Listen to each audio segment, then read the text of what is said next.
Sasha Thompson is a respected and certified DEI coach. For the next 30 minutes, we'll get an exclusive look at some of her conversations with others in the field. Welcome to DEI After 5.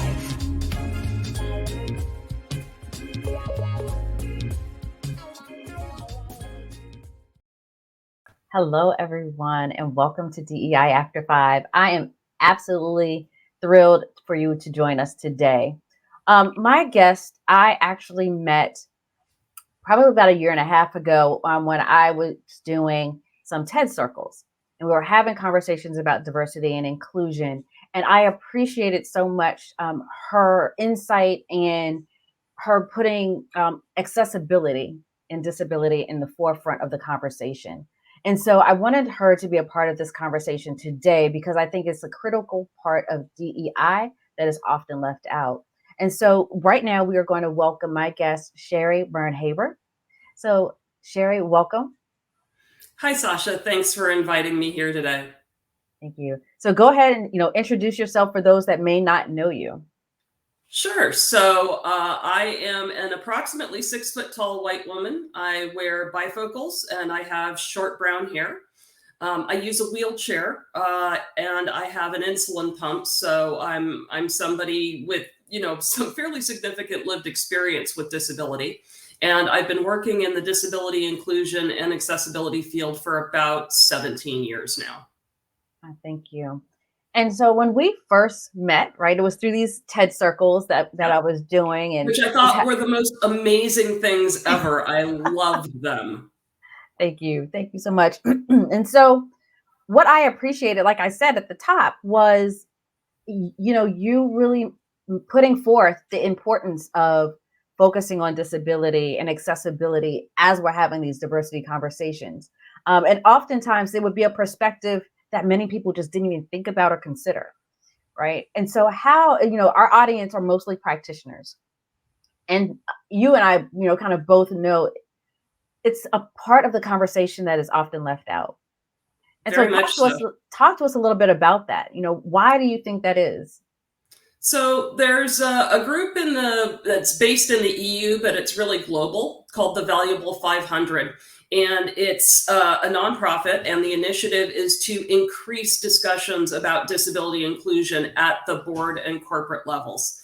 And they did a survey and said that 94% of organizations did not include disability in their DEI initiatives.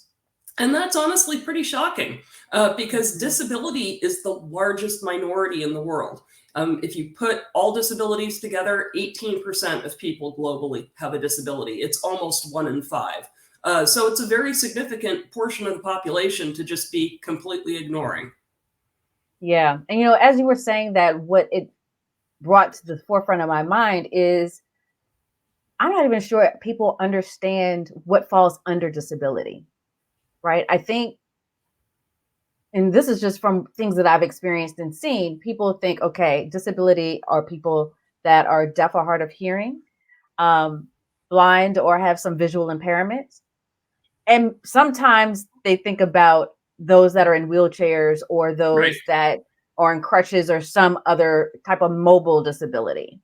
But that's just a portion of the population. So what are some other aspects of disability that people need to keep in mind as they're talking about building out their diversity, equity, and inclusion programs? Sure. So first of all, 70% of disabilities are invisible. So yes, you think about the things that you can see because those are the things that are most obvious to most people.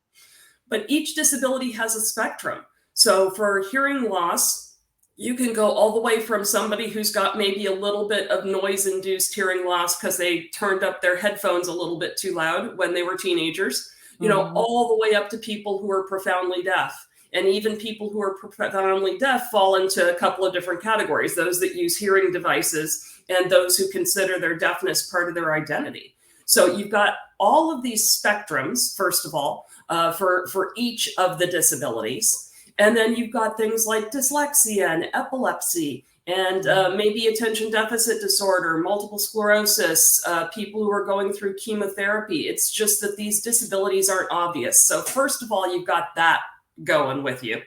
And then there's actually 3 different categories of disabilities. There's, permanent disabilities, which are the ones that, limb differences, hearing loss that can't be corrected. Then you've got temporary disabilities. When I was at VMware, our new CEO, when he started in July, had a rotator cuff tear. Okay, so he had one of those big sling things on with his arm out at 45 degrees. So for, a 6-week, 8-week period of time, he behaved as if he had a limb difference, right? Because he had an arm that he couldn't use. Okay, then you've got, so that's temporary, permanent and temporary. And then you've got situational on top of that. You could have somebody who's holding a baby. You could have somebody who's holding a mobile device. They can't use that arm for the period of time that they're doing those things because of the situation that they've put themselves in. So it's even shorter than temporary. When you add all 3 of those things up, that's a really large chunk of the population. Wow. And that last group, I didn't even think about, right? Like the first 2, I've kind of done some work in, but situational, that's every day. And everybody at some point in the day kind of falls into that category and we don't even think about it. I go into these technical discussions of what's assistive technology, which is at a large level, things that people with disabilities use to help them, work around their disabilities. But have you ever done pinch to zoom on a phone? Congratulations, you've used assistive technology, right? And so that's an example of a situational disability. You got to a website, maybe you were outside and it was bright, maybe it was silver text in 6-point font. When you do that, that's the same thing that people with disabilities, people with vision loss like me, do every single day. And when that pinch to zoom doesn't work, if the things don't reflow, if the screen gets all messed up, then, you take your business somewhere else because as a person with a disability that you're going to struggle to interact with that site. Yeah. And, what you just said just triggered for me. And again, I was in tech for 10 years. Why I truly believe that DEI goes beyond HR, right? I think in the context of employees, yes, what you're talking about touches HR in a way, but the design piece, right? That's the part that HR they're not technical. They're not the engineers. The engineers, like those teams, those product teams need to know and understand the importance of, okay, how do we make sure that all of our customers can access what we are doing, right? What are we doing to ensure that they're able to do what they need to do in order to get from point A to point B, whatever, their technology is. And so it really is an expanded conversation beyond just employees. Very much so. So let me drop another little truth bomb here from the disability inclusion perspective. So the HR overlap that you're talking about is usually accommodations. And when I'm in the workplace and something doesn't work for me because of my wheelchair use, because of my vision loss, whatever the reason is, I have to go to HR and ask for an accommodation. Here's the truth bomb. If you design things to be accessible from the outset, if you include disability inclusion in your procurement processes, nobody has to ask for accommodations because it's built to be inclusive from the outset. Yeah. And it's much cheaper. It's cheaper. It's easier to build it in the beginning. Nobody likes going to HR. HR people don't like going to HR. It's slow. If I come on a conference and the conference isn't captioned, right, it's an immediate need. It's not something that you can necessarily just flip a switch and fix. So with StreamYard, I know that people can use Chrome captioning. We don't have to have the captions turned on here. But that's just an example. So doing it right from the outset, everything that, and there's 3 categories on the software side: everything that you buy, everything that you build, which is like internal web forms and you know, employee facing websites and things like that, everything that you use, everything that you take from open source, all three of those need to be assessed for accessibility. Yeah. You know, we probably have some folks that are going to be watching this, that their minds right now are just going a million miles an hour, because you probably, again, the truth bombs, right? These are things that people don't necessarily think about when they're talking about diversity and inclusion. You know, and I remember years ago when I was working in higher education, I worked in a building that was 3 stories and the elevator never worked. So I was just like, well, what happens if we have students that are on crutches or wheelchairs? Like, what are we supposed to do? And nobody had an answer to that. And So so when I was in school, so the Americans with Disabilities Act passed 31 years ago, plus or minus. I was in high school before that. When I had surgery, I had to stay home, right? I couldn't go to school because my locker was on the second floor. The classes, some of my classes were on the second floor and they refused to move them.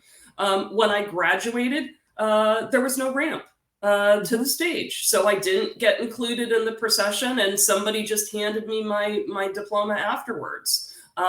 It's, you know, it's a microaggression. It's othering. It's reminding people you're different. You know, you're not the same as everybody else. And that's, if we're being truly inclusive, that's something that absolutely has to be addressed. yeah. And that's actually where I was going to go. Like, what are some of the little things that people can do today, right, to start this? And I think you used a great example with the ramps. I did inclusion marketing for a while, doing events, and we made it standard. And it was a heavy lift to actually get people to think this way. Like, we shouldn't have to ask our speakers if they need a ramp. It should just be a part of the stage setup, right? And So the we reason did that. and the reason for that is because doesn't matter whether or not you have speakers who need the ramp. The ramp sends a message of inclusion. The ramp sends a message of, we expect people who will need this to be on the stage someday. And the lack of a ramp sends the opposite message. It's like, we don't think, we've never had a disabled person up here, a person with a mobility disability, and we don't expect one. Yeah. The other thing that we made standard for our sessions, because we couldn't do it across the board, but I made sure that we did, was we had a sign language interpreter available, and just on stage, you know, with every speaker. And it wasn't because, you know, oh, again, to your point, we have a speaker that may need it. It didn't matter to us. We wanted everyone to be able to see and understand what was happening. Right. And so those were just little tweaks that we made in the bubble, in the space that we had. But I think that that's just the start. What are some other things that companies can do right now to at least make it a little bit more accessible to employees, customers, whoever? So the number one disability in terms of the number of people impacted is actually colorblindness. So in tech, 6.5% of people are colorblind. General population is 4.25%, but in tech, because it's predominantly male, you know, we're looking at about an 80-20 split, plus or minus in most cases. The prevalence of colorblindness is much, much higher because colorblindness is a male-linked trait. So just reviewing presentation decks, making sure that you're not mixing red and green together and you're not putting red text on dark backgrounds where people who are colorblind can't even tell that there's text there. That's the number one thing that you can do. And it's absolutely free. You know, some people will say, well, you know, sign language, you know, interpreters, they're difficult to arrange. They cost money. There's all kinds of stuff that you can do on a shoestring budget that will still make your environment and your events much more inclusive. I love it. I think the other thing that we realized was, even, and of course we're in COVID now, no one's really doing this, but even when we had a reception, we made sure that our cocktail tables were at different heights, right? So that everyone could find a table that worked for them, right? And so even doing that, we had people that said, oh my gosh, like, this is amazing.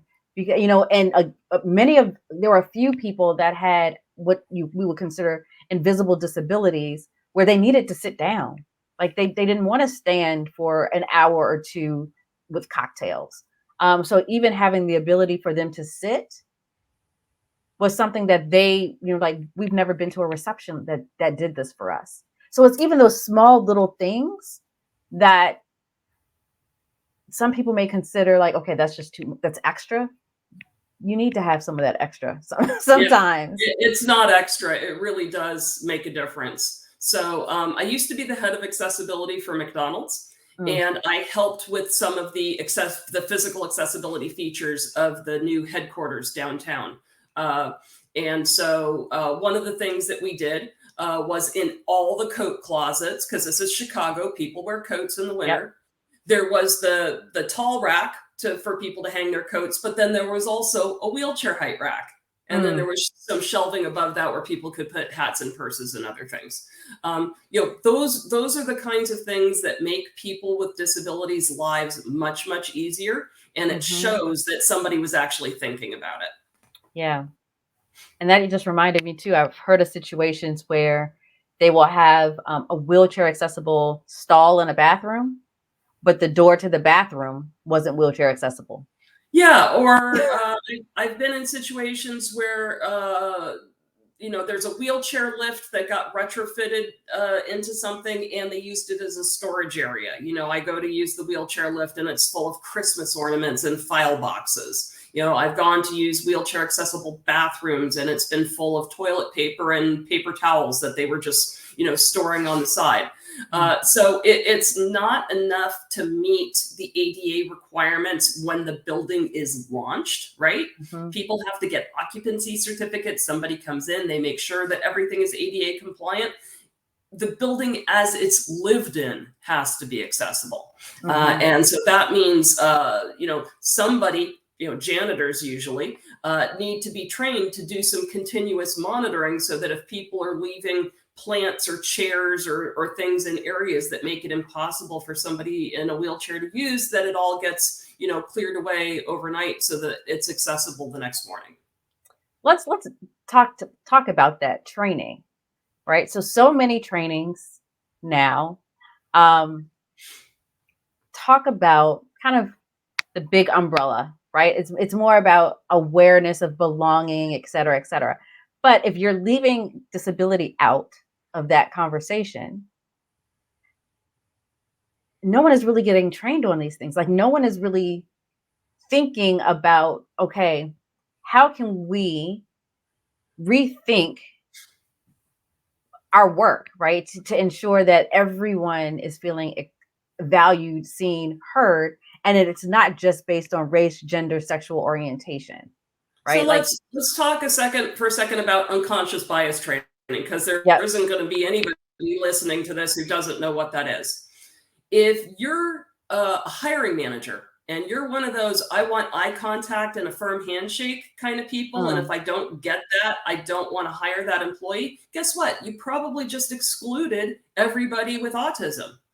Because people with autism don't like making eye contact, and they're not necessarily interested in shaking hands. Or in the days of COVID, that's something that an immunocompromised person, it might make them uncomfortable, or somebody with anxiety. So you need to rethink your approach to almost everything and look at it through the lens of would this adversely impact a person with a disability? So saying that, would it be prudent for organizations to have someone on their team that focused on accessibility? Well, I think you're hanging a lawsuit target on your company if you don't. There were 4,500 lawsuits just in 2021 pertaining to accessibility. And the number's been going up like this, kind of a hockey stick slope up for about the last 5 years. Most of the cases are being decided in the favor of the disabled plaintiff. So having somebody on the DEI team focusing on disability inclusion, first of all, I think is important. preferably somebody with a disability, but it needs to be somebody who understands the impact of all the different disabilities, not just necessarily the disability that they have in particular. And then secondarily, having accessibility training in your IT team and your procurement teams is pretty important, because you want to procure accessible software so that you make yourself a destination for employees with disabilities to come to. It's kind of a catch-22. If you want to make your software accessible, you need employees with disabilities. If you want employees with disabilities, you have to be disability inclusive, and that includes building an environment where they can work successfully. And that also leads to, it can't just be training, right? Because to me, I hear training and I'm like, okay, that's a checkbox, right? Yep, we did that training, we're good to go. It needs to be something where people are accountable. Like, it's a constant review of everything that's coming out of these departments. So it's not HR sitting there. And this is why I keep going back to, this DEI conversation, and this industry is so far beyond just people, processes, and procedures. It is, what does this look like in our engineering department, right? What are we building? How are we building it? Who's building it? And just making sure, maybe it is a checklist, maybe it's a process that department comes up with, that they say, okay, these are the ways we're going to test this. Because there's so many, we just constantly hear so many products that miss the mark because there's no one at the table that is representing that part of the population. And it's even a little bit more than that, because you need to create accessible experiences, not just accessible products. So accessible product is definitely part of accessible experiences, but all the things that go with the product, the purchasing process, the training, the customer support, marketing, events, documentation, all of those things have to be accessible too, for somebody with a disability to equally participate. I love it. So there's two more questions in my head, and I'm trying to figure out which one I want to go to next. You've been in this space for you said close to 17 years. What is probably one of the most challenging aspects of doing this work?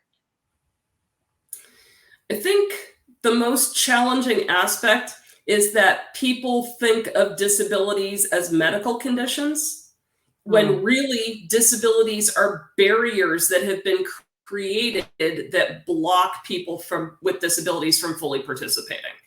So there's two different sociological models here. There's the medical model of disability, and then there's the society model of disability. And really, to be disability inclusive, you need to be on the society model of disability. So from the get-go, that kind of frames how people think about disability. My wheelchair use is not a disability, okay? If you have that 3-story building with stairs, whoever decided to do that, that's the disability. That's the barrier that was created to prevent me from participating equally. I love that. And because it's a mindset shift. It really is. I mean, it really is. Like, if I have two bonus boys that are on the spectrum, and I'm like, they're not the problem. It's your program or whatever that is the problem that makes it difficult. And so that is a total mindset shift that I think people need to start. Okay, how are we creating barriers to access? Then the other thing I would say, because you asked for two, is that accessibility is a program and not a project. Okay. The project is the checklist piece. And yes, you can use checklists. Okay. But there needs to be a continuous assessment and a continuous feedback loop where you're actually addressing the issues that you find. And then as you build new features in your accessible product, making sure that the new features and all of the things that go with it, the training, the support, the documentation, that all of those things continue to be accessible. Yeah. And, I think the piece too that folks, I don't want to say take for granted, but it's almost this, okay, if we do something that's accessible, it's almost a different product versus making your product accessible. Right. I think you'll be familiar with the phrase that the disability community uses for that, which is separate but equal. Mm-hmm. And we all know that separate is never equal. Mm-hmm. And there's even been a government decision about a case with an airline where they had two different websites, one for people with disabilities and one for people without disabilities. And the US government said, we're not having that. Yeah. I mean, and when you think about just our day-to-day closed captioning, curve cuts, like those are the big ones that come out as everybody uses them. Yep. We don't think about it. Not just people with disabilities. Siri was created for people with disabilities. Okay. Right. How many people use Siri that don't have a disability? Probably 88% plus or minus. So curb cuts are the classic example. They were created for people with wheelchairs. They did not exist when I was a child. And my 5'0" mother couldn't drag me up and down curbs in my wheelchair. Who uses them? Well, yeah, people in wheelchairs use them. Amazon delivery people use them. People pushing strollers use them. People pulling luggage use them. Remember going back to those temporary and situational disabilities? And so we use the phrase curb cut in the accessibility community to mean anything that was created for a person with disabilities that helps, that ended up helping other people even more so. Yeah. And so captioning is a curb cut. It helps English language learners. It helps people who are more visual. It's something only like 30% of people who use captions have hearing loss. People use it at the gym because it's noisy. And they want the written text to reinforce what they think they're hearing. Yeah, it's a mindset shift that I think is so important. And for me, it's been talking to people like you and others that have been a part of my sphere that keep me feeling like, okay, there's always something more to learn, but I find that my job is to help others like share that information, right? Because we can't hold on to it. That's how we all make this a more inclusive world, is to make that everybody has this information, and it's so critical. So Sheri, the last question that I have for you, and I talk about this with all of my guests, is we do so much for other people, right? And so what do we do to fill our cups? And so we wanted to talk to you about, what do you do to fill your cup? Yes. What do you do to fill your cup? What do you do to kind of keep yourself energized as you do this work? Yeah, so for about the last 2.5 years, plus or minus, I have been a Paralympic archer. And I'm quite serious about it. Right now, I'm probably at the peak of what I practice. I'm practicing about 3 hours a day, every day of the week, day in, day out. I don't have a good mindset for meditation. That's just never worked for me. But I find that I can get my mindfulness, my quiet time when I'm out doing archery. And I love it so much that I ended up getting my coaching license for archery last March, and I now coach disabled children for archery. It's just one of those things where having a disability doesn't matter. I won the California State Archery Championship for my age group and my type of archery, and everybody I competed against was non-disabled. It wasn't the para category. Love it. That just warmed my heart. Because, everybody has to find a place that just brings them joy. And it doesn't necessarily have to be meditation or, anything like that. And so archery, if that's your Zen place. Archery's my jam.